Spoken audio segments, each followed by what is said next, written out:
नमस्कार दोस्तों, राधे राधे, जय श्री कृष्णा। मैं मोमिता स्वागत करती हूँ आप सबको मेरे YouTube channel knowledge with Momita में। आज मैं आप सबके साथ पौष मास महात्म्य के 18वें अध्याय की कथा शेयर करूंगी। तो ये जानने के लिए मेरे साथ वीडियो में अंत तक जरूर बने रहेगा। तो चलिए शुरू करते हैं।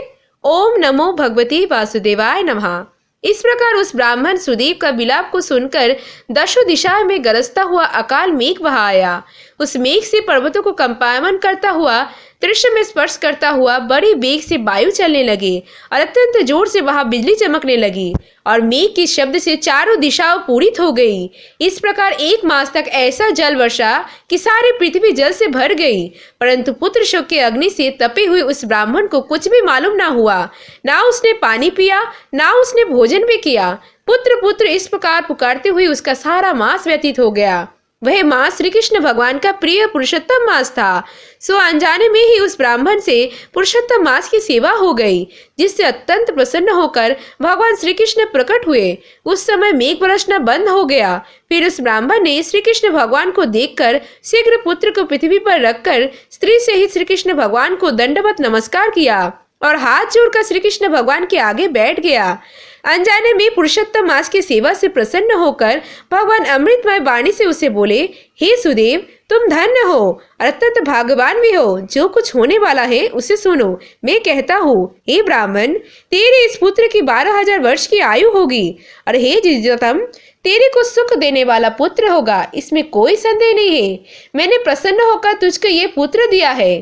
श्री नारायण कहने लगे नारद जी से, हे नारद, भगवान के इतना कहने पर उस ब्राह्मण का पुत्र जीवित होकर उठ बैठा और ब्राह्मण और उसकी स्त्री दोनों ही अपने पुत्र को देखकर महा आनंदित हुए। ये देखकर देवता भी पुष्प की वर्षा करने लगे। सुखदेव जी अर्थात तोते ने उन दोनों माता पिता तथा श्री हरि को नमस्कार किया।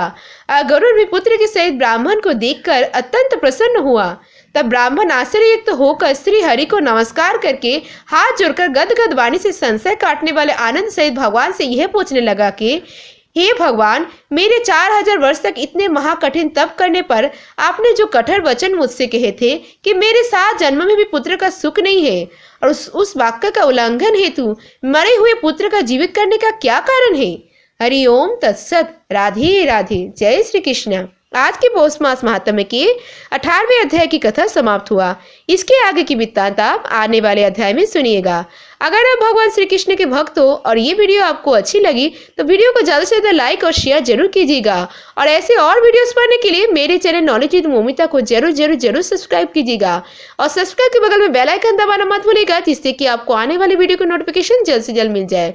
और कमेंट में लिखना मत भूलिएगा वीडियो कैसी लगी। आज के लिए इतना ही। मैं मिलूंगी नेक्स्ट वीडियो में। तब तक के लिए tata bye. Thanks for watching. Radhe Radhe, जय श्री कृष्णा।